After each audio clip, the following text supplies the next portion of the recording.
¿Quién de ustedes no ha estado presente o ha hecho parte de una conversación en la que el tema sea la dieta, el peso, la forma corporal o la comida saludable? ¿Y alguna vez se han detenido a pensar en el impacto de estas conversaciones? Para reflexionar sobre este tema, estoy en este nuevo episodio de Mundo Interior trayéndoles no solo evidencias de cómo se va como inoculando o transmitiendo este virus en la mayoría de la población, sino el efecto que esto tiene en el desarrollo y el mantenimiento de los trastornos de la conducta alimentaria.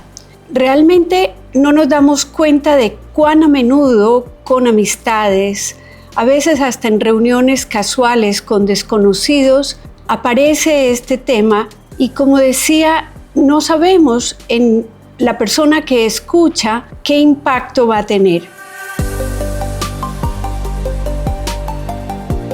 La evidencia nos muestra que desde que se ha hecho tanto énfasis, casi que se ha vuelto el tema más frecuente de las interacciones sociales, es que han aumentado no solo los casos clínicos, sino las creencias y las actitudes que son el terreno fértil en el que estos problemas se desarrollan. Hace 45 años yo pensaba que estos problemas estaban muy lejos de nosotros, en contextos aislados.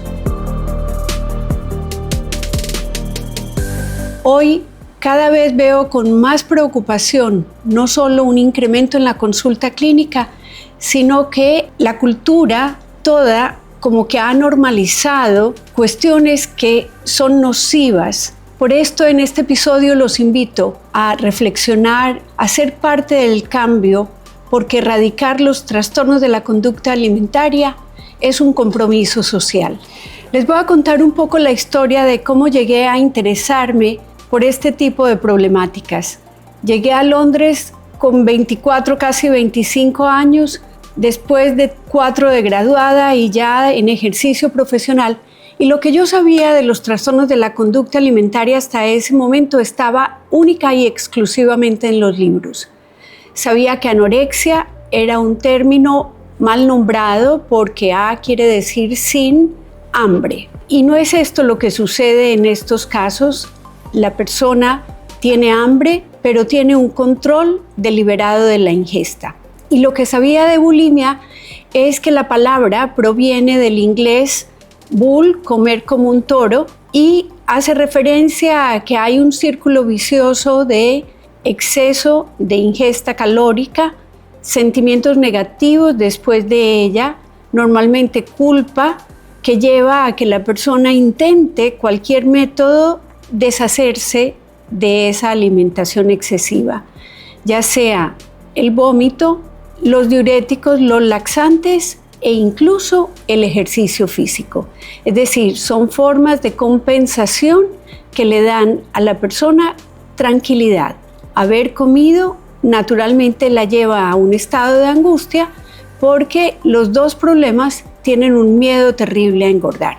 También había oído mencionar que había simplemente comida por atracones, que esto es parecido a la bulimia, es decir, momentos donde normalmente por emociones negativas la persona come en exceso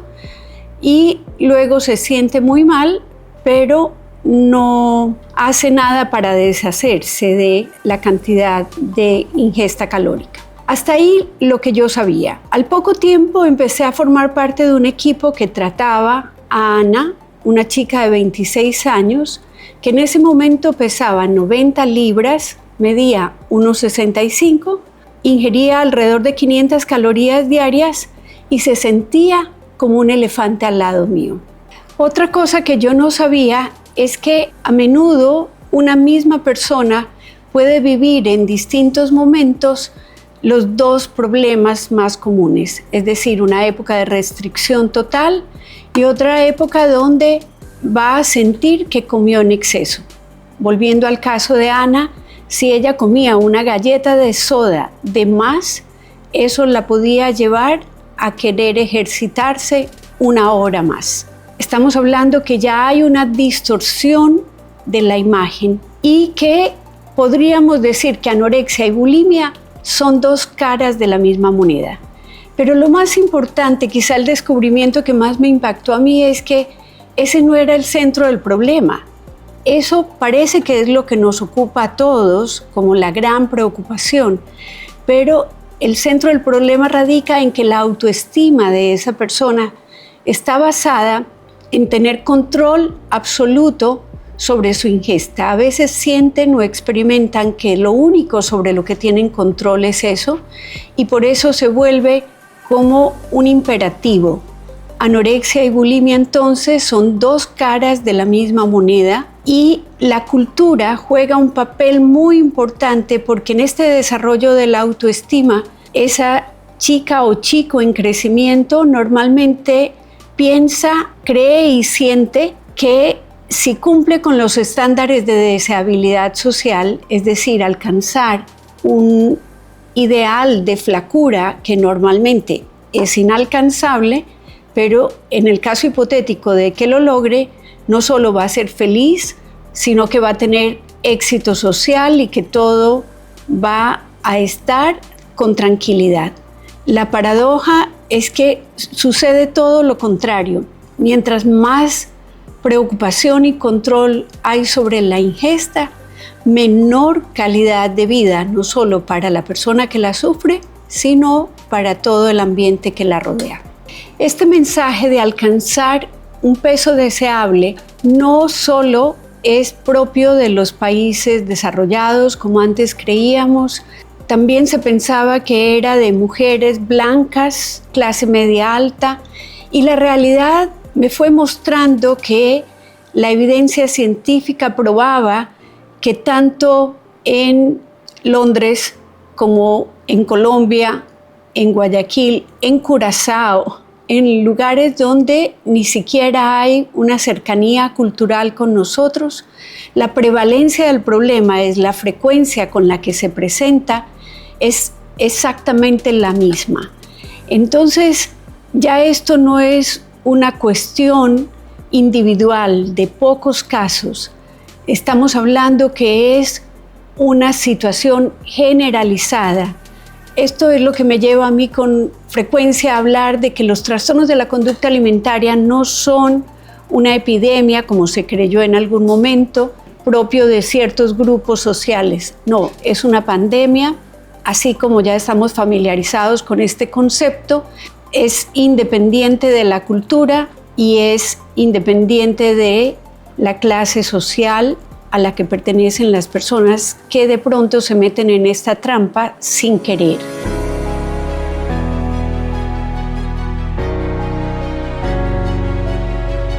Y es que así, justamente, concebirlo como una trampa nos va a ayudar a entender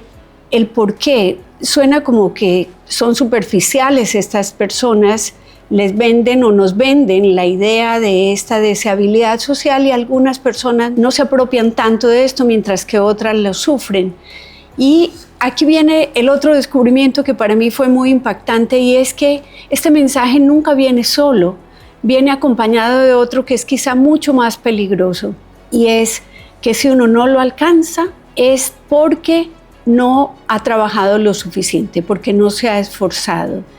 Veamos que esta problemática también ha coincidido con un momento histórico particular, o por lo menos el crecimiento de ella. Y este momento histórico coincide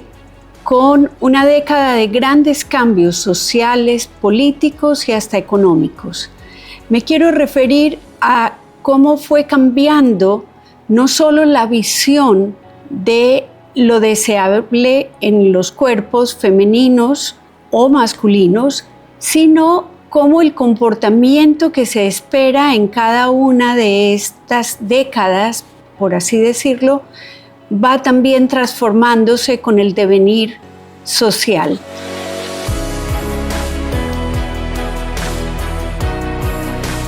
Me refiero específicamente a que después de la guerra, de la Segunda Guerra Mundial, tenemos una tendencia a ver el cuerpo femenino curvilíneo, y esto parece que es un dato que siempre ocurre posguerra, y es que hay una tendencia a valorar de un cuerpo típicamente femenino como Marilyn Monroe sería el personaje icónico que representa esta época.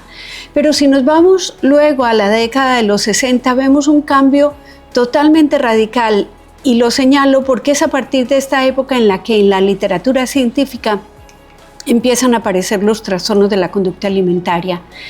Esta década está representada por una modelo británica, Twiggy, para quienes tienen alguna familiaridad, ella de piernas largas, sumamente delgada, con una apariencia como aniñada en el sentido de pecas, sin maquillaje, al natural, pero prácticamente sin ninguna forma. Y este momento histórico es en el que también las primeras mujeres empezamos en el mundo a tener acceso a la vida universitaria como grupo social. Quizá desde la década de los 20 ya venía dándose un porcentaje bajo de mujeres en la vida universitaria,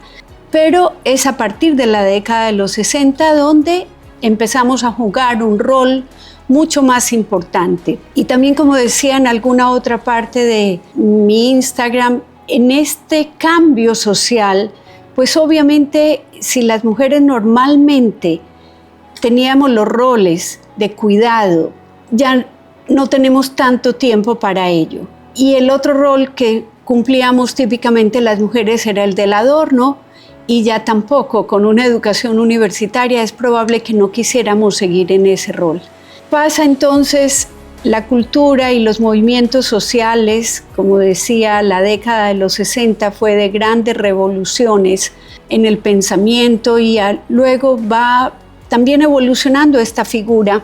En los 70 tal vez la figura femenina icónica es Farrah Fawcett, que con su abundante cabellera y su cuerpo un poco más tonificado, más musculoso, empieza a dar paso a lo que en los 80 se reconoce como la década del fitness. Y to fit es un verbo bien especial, el significado que tiene, y es ajustarse a modelos cada vez más estrechos. Y digo esto porque ya en esa década se estudiaba qué tan lejanas estaban las modelos promedio de la mujer común y corriente, y para la década de los 70 tal vez era un 8% menos que la mujer promedio,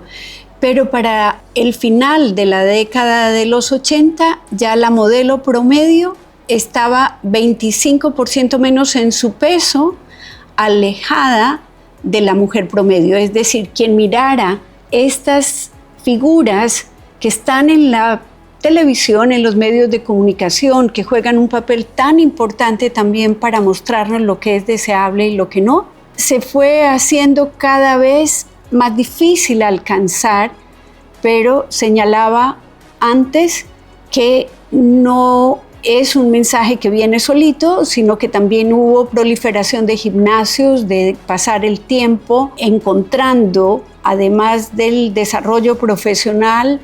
este tiempo para ir al gimnasio y mantener el cuerpo de un modo particular. Siguiendo con esta cronología del ideal del cuerpo femenino, nos ubicaríamos en la década del 90 con una figura icónica como Kate Moss, que es bastante delgada y un poco andrógina. Recordemos que ella se hizo famosa por ser la modelo de un perfume que era para ambos sexos. En el año 2000 empiezan a aparecer figuras un poco más musculosas, tal vez un poco más curvilíneas, también trabajado su cuerpo, y podríamos decir que tal vez Jennifer López encarna este ideal del cuerpo femenino, siguiendo con el 2010 un poco más, una belleza un poco más heterogénea, pero muy influenciada por los reality shows, las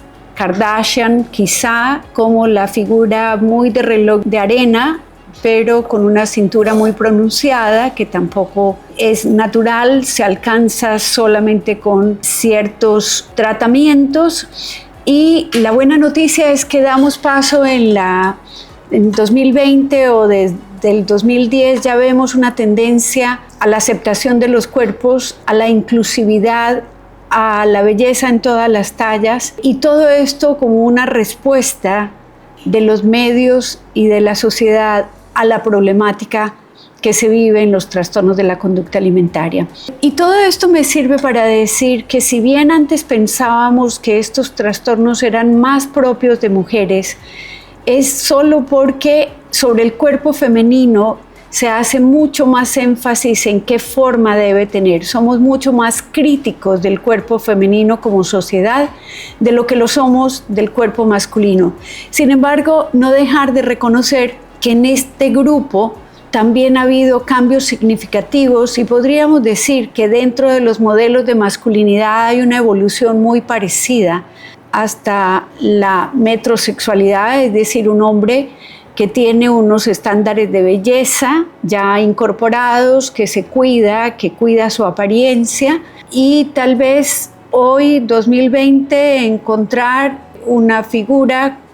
como algunos actores que hacen que sea más variada, positiva e incluso un tanto irreverente con relación a los modelos tradicionales. Es por esto que si revisamos la literatura ha habido un incremento de mujeres que sufren el trastorno de la conducta alimentaria, pero también en los hombres la proporción ha crecido inmensamente. Si antes era 1 a 10, hoy es alrededor de 6 a 10, con una diferencia significativa, y es que quizá en los grupos de hombres presentamos comportamientos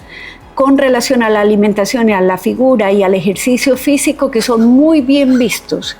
Es más común en este grupo encontrar ortorexia, que es la obsesión de la comida sana. No me quiero detener en esto más de la cuenta porque creo que amerita otro capítulo, pero solo para decir que son estos factores de cultura que nos pintan cuál es el valor ideal, y los medios nos bombardean con esta información, que se van incorporando los valores, el sistema de creencias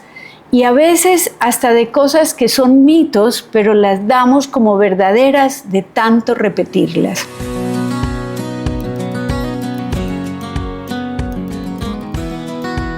Y así, sin darnos cuenta, tenemos toda una población mundialmente comprometida con el riesgo de sufrir trastornos de la conducta alimentaria. ¿Y por qué digo esto? Básicamente porque se requiere empezar una dieta, y especialmente si se está en una edad sensible. Esto es la pubertad.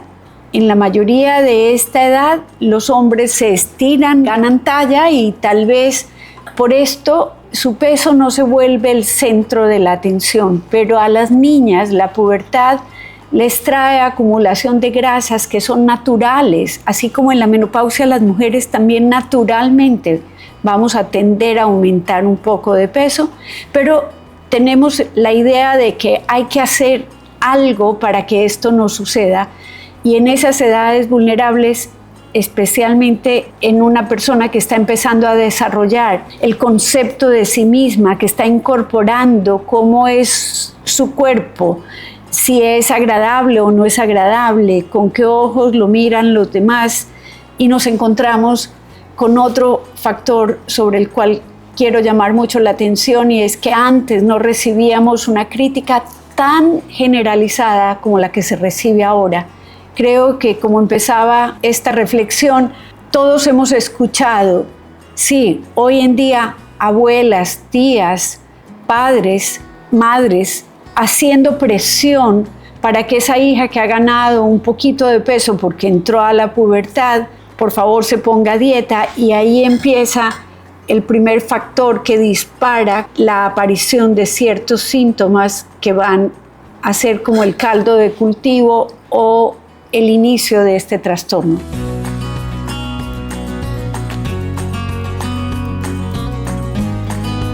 El otro factor, además de la dieta, es la insatisfacción con el cuerpo, que van muy ligados porque naturalmente es cuando una persona cree que debe empezar una dieta, es cuando siente que hay algo que no está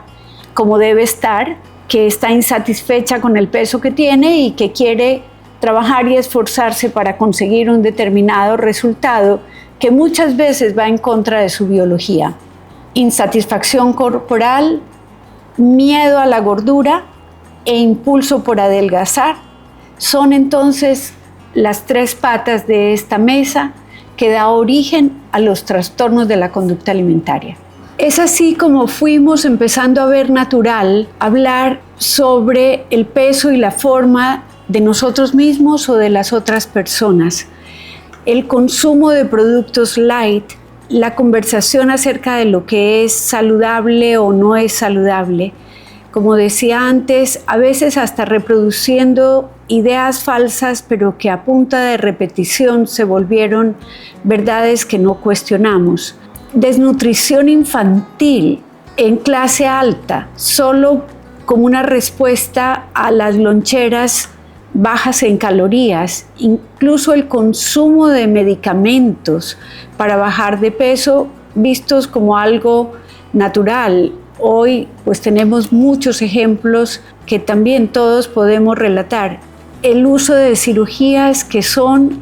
realmente un atropello para el cuerpo y su funcionamiento normal, sin importar las secuelas, porque para bajar peso todo está permitido y las consecuencias de una cultura que solo habla de esto, incluso cuando no es necesario. Yo a menudo pongo el ejemplo de esta cantante británica maravillosa que a los 21 años tenía un disco de plata o tiene un disco de plata y cuando bajó peso, no sabemos si por una depresión,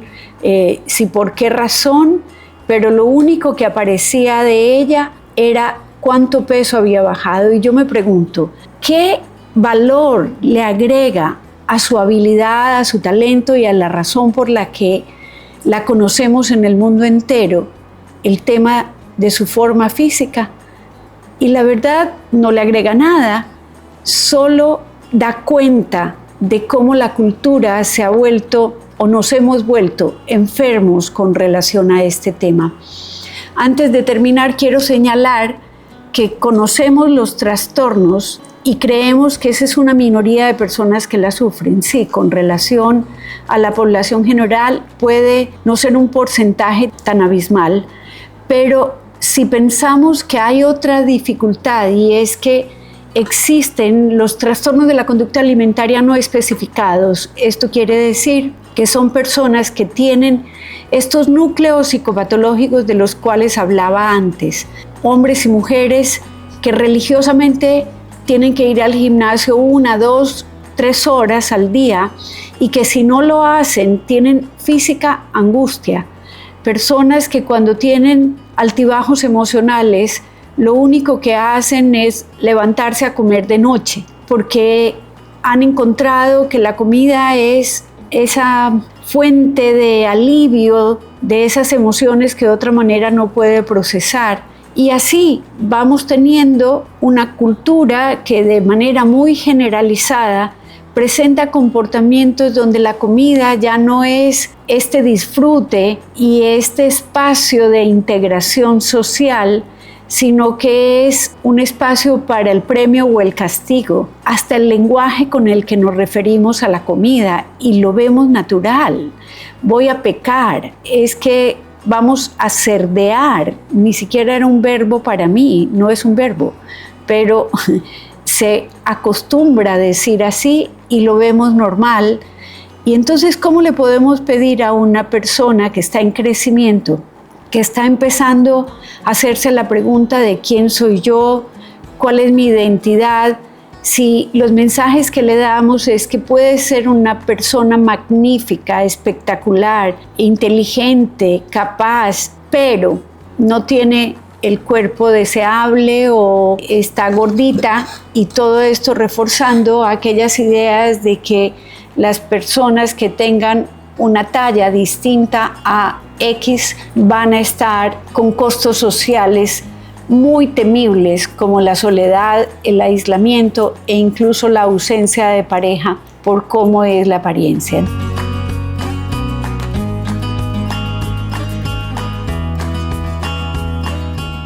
El mensaje de esta reflexión no es otro que decir seamos conscientes de cómo estamos hablando, pero ante todo qué creencias y qué ideas tenemos alrededor del peso y de la forma,